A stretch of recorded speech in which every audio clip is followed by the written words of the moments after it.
Alhamdulillah, alhamdulillah rabbil alamin. Hamdan katsiran thayyiban mubarakan fi, hamdan yuafi ni'amahu wa yukafi'u mazidah. Ya Rabbana lakal hamd kama yanbaghi li jalali wajhikal karim wa li 'azimi sultanik.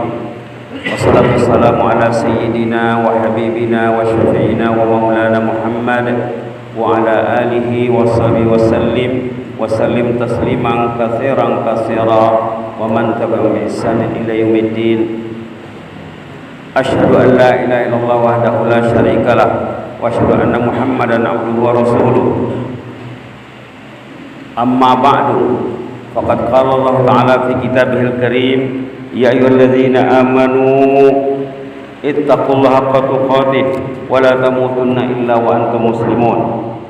Wa qala fi ayatin ukhra wa fi suratin ukhra, innal ladzina qalu rabbuna Allah tsumma istaqamu tatanazzalu 'alaihimul malaikatu alla takhafu wa la tahzanu wa abshiru bil jannati allati kuntum tu'adun nahnu awliya'ukum fil hayatid dunya wa fil akhirah wa lakum fiha ma tashtahi anfusukum wa lakum fiha ma tad'un nuzulan min ghafurir rahim. Shadaqallahul azim. Alhamdulillah, kita siang malam, petang pagi wajib menyebut alhamdulillah karena kita berbalut nikmat Allah 24 jam.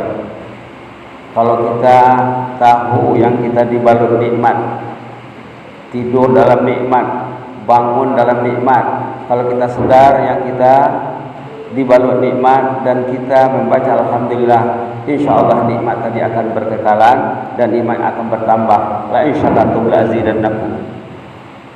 Salawat dan salam ke atas Rasulullah SAW. Allahumma shalli ala sayyidina Muhammad wa ala ali sayyidina Muhammad. Insyaallah khutbah Jumat hari ini akan menyorot tentang istiqamah. Alhamdulillah, dalam beberapa hari yang lalu masyarakat Pasaman Barat kedatangan ulama tersohor, ulama kenamaan yang digemari bukan saja di Indonesia, bahkan di negara jiran juga. Di antara sorotan, bahkan di awal pembicaraan, Al-Fadhil Al-Ustaz Profesor Dr. Abdul Samad Hafizahullah, di antaranya ada penekanan tentang pentingnya salat di rumah Allah. Di awal pidatonya yang bersemangat mengatakan orang yang tidak datang salat berjamaah insan mukmin yang bermasalah. Malah dikatakan dalam hadis mereka itu telah terkencing syaitan di telinganya. Dalam hadis dikatakan zaka rajulun bala syaitanu fi udhuni. Ingat lagi, boleh kita ingat lagi di YouTube ceramah Al-Fadhil Abdul Samad yang diutus Allah untuk masyarakat Pasaman Barat secara khususnya untuk mengingatkan kita tentang pentingnya masjid. Sidang Jumat rahmati Allah sekalian, kedatangan ke masjid bisa dikaitkan dengan istiqamah. Kalau kita ingin belajar istiqamah, nak tahu macam mana istiqamah, kita akan menyingkap sejarah. Kita mesti membaca hadis di samping membaca Al-Quran dan membaca sejarah. Al-Fadhil Al-Ustaz Abdul Samad Hafizahullah pernah berpidato, bertazkirah, bertausiah juga di negara Brunei Darussalam. Di sana untuk merangsang umat Islam beristiqamah, Al-Ustaz Hafizahullah mengemukakan satu hadis Rasulullah SAW yang mengatakan bahwa pernah baginda Rasulullah SAW bangkit sesudah salat subuh, bangkit dan menanya sahabat tentang sahabat-sahabat yang tidak datang salat. Tapi kali ini di Pasaman Barat, Al-Fadhil Samad cukup menyampaikan satu hadis saja tentang orang yang dikencingi syaitan telinganya. Semaklah hadis terbalik, semaklah semula hadis tersebut. Kita akan jumpa hadis sahih yang mengatakan memang benar apa yang dikatakan Al-Fadhil Al-Ustaz Profesor Abdul Samad Hafizahullah. Sewaktu Al-Ustaz menghadiri ceramah di Brunei. Beliau menyampaikan satu hadis bahwa Rasulullah memanggil nama-nama orang yang tidak hadir salat. Dalam teks hadis dikatakan asyhadul fulan, si fulan ada tadi enggak, kata Rasulullah. Kata sahabat, tidak ada ya Rasulullah. Ditanya lagi, asyhadul fulan, si fulan ada tadi, kata sahabat tidak ada. Bak kata orang awak, namu disebut gala dihimbau. Karena yang ketinggalan dari memenuhi panggilan Allah, panggilan azan, yang tidak menyaut azan, orang itu sudah dikira hilang. Kok hilang nak dicarinya orang awam. Orang itu kira sudah hanyut dalam gelombang keduniaan, hanyut dalam arus globalisasi yang kejam.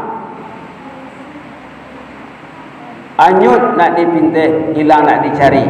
Maka Nabi Muhammad sallallahu alaihi wasallam berusaha ingin memintih dan mencari yang hilang. Sidang Jumat dirahmati Allah sekalian.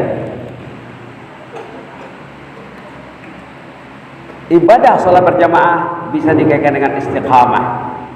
Orang itu kalau dia istiqamah, konsisten, artinya salat harus tepat waktu, dan salat yang benar. Salat kalau kita lihat sunnah Rasulullah SAW, salat yang berdasarkan hadis, salat yang mengikut amalan para sahabat dan orang saya dulu, salat fardunya di masjid. Orang yang benar-benar istiqamah, dia tepat salat waktunya di masjid. Lihat apa kata Al-Quran tentang istiqamah. Innal ladzina qalu rabbuna Allah tsumma istaqamu, orang-orang yang beriman kepada Allah kemudian istiqamah, waktu salat, waktu ke masjid, bahkan waktu tahajud. Salat fardu tidak bisa dipisah dengan salat sunat. Perintah salat dalam Al-Quran bukan fardu saja. Perintah salat, himbauan salat dalam Al-Quran, aqimus salat, tegakkanlah salat. Salat itu bukan salat fardu saja, bahkan salat fardu, salat sunat rawatib ataupun qabliyah dan ba'diyah, salat tahajud, salat duha, dan salat lain.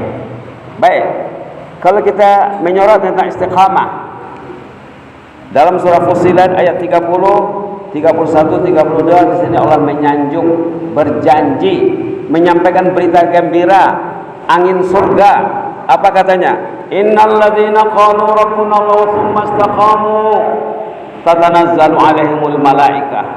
Orang yang beriman kemudian istiqomah, konsisten, sejalan imannya dengan perbuatannya, bukan pengakuan di lidah dan di hatinya, tidak sejalan dengan perbuatannya, itu dikatakan istiqomah. Berbuah imannya. Kalau iman dibaringi dengan amal, atau orang itu dikatakan kategori orang yang beristiqamah, apa kata Al-Quran? Tatanazzalu alaihimul malaikatu alla takhafu wa la tahzanu. Malaikat akan menjumpai orang itu, menemuinya waktu bertarung dengan maut. Ini bukan main-main. Para hadirin rahmati Allah, masalahnya masalah maut. Saat orang itu bertarung dengan maut, waktu ruhnya mau dicabut, kalau orang yang istiqamah, datang malaikat. Apa tugas malaikat ini? Memberi semangat dan motivasi. Allah takhafu wa la tahzanu. Bapak jangan takut, ibu jangan takut, jangan risau, jangan sedih. Dihiburnya bapak yang mau meninggal itu kalau hidupnya istiqamah. Allah takhafu wa la tahzanu. Jangan takut, mati bagi bapak tidak susah. Jangan takut, mati bagi ibu tidak susah kalau istiqamah. Wala tahzanu, jangan sedih. Jangan sedih meninggalkan pasangan hidup. Jangan sedih meninggalkan rumah kediaman. Jangan sedih meninggalkan kendaraan, kekayaan, aset, kebun, sawah, ladang. Wa abshiru bil jannah, bergembiralah Pak, bapak akan masuk jannah. Tahu bapak itu, tahu ibu itu, saat rohnya mau dicabut, sesudah rohnya nanti dicabut, dia akan menjadi ahlul jannah. kalau dijanjikan sebagai ahlul jannah, tentulah nanti kuburnya juga raudhah min riyadhil jannah, jadi taman jannah. Ini perlu kita pikirkan, wahai para hadirin yang dirahmati Allah sekalian. Kita mengurus hidup saja susah, nak mencari sesuap nasi saja susah, apalagi berpikir nanti waktu menghadap sakaratul maut, apalagi memikirkan alam barzakh, apalagi padang mahsyar. Tapi kalau bapak istiqamah, di sini sudah dikatakan tidak perlu takut, tidak perlu sedih, karena bapak sudah jadi ahlul jannah. Dalam ayat 31 malah malaikat menjelaskan, nahnu awliya'ukum fil hayatid dunya wa fil akhirah. Kami ini, kata malaikat yang datang waktu ruh mau dicabut, malaikat itu menerangkan identitasnya siapa mereka. Kita waktu hidup tidak pernah ketemu dengan malaikat, tapi sepatutnya kita menikmati suasana kemalaikatan.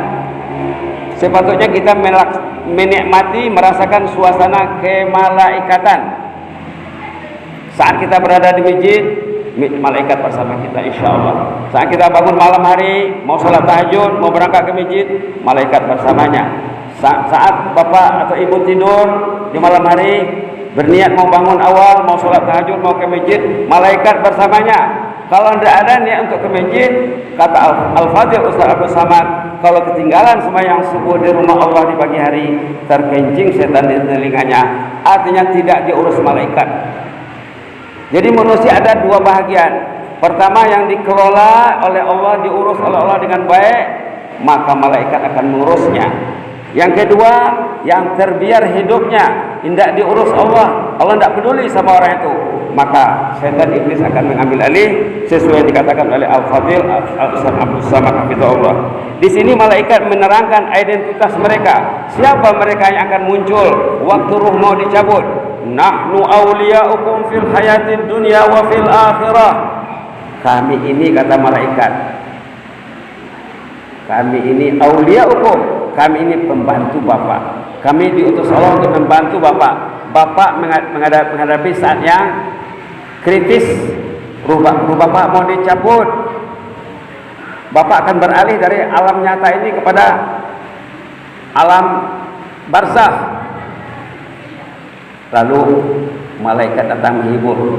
Subhanallah, subhanallah. Kata, kalau kita lihat sejarah Nabi, saat sahabat ada kesempatan, ada peluang, diberi oleh Allah melihat malaikat, subhanallah, malaikat itu katanya manusia seperti wajah manusia yang terkenal tampan, terkenal handsome pada zaman Rasulullah SAW.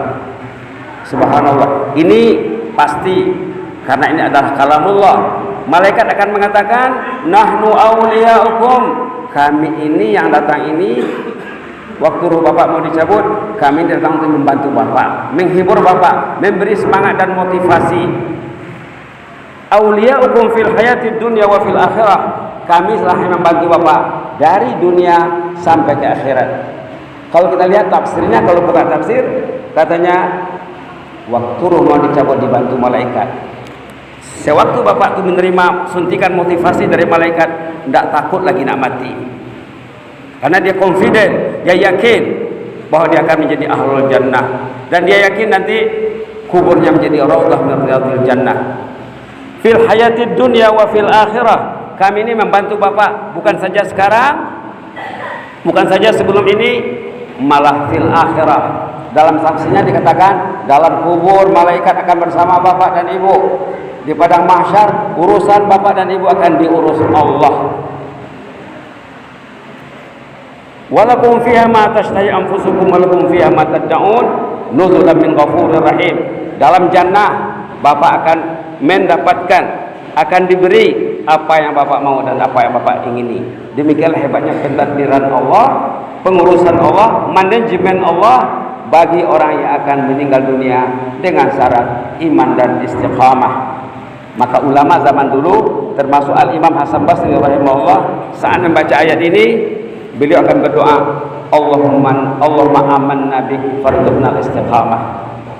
Imam Hasan Basri rahimahullah, tokoh tabi'i yang berguru dengan sahabat, yang tidak ketemu dengan Nabi Muhammad, hanya berjumpa dengan sahabat, belajar dengan sahabat. Waktu membaca ayat surah Fussilat 30 ini, beliau berdoa, disupport, didukung dengan doa, amantu bika ya Allah farzuqnal istiqamah. Aqulu qouli hadza wa astaghfirullah li wa lakum.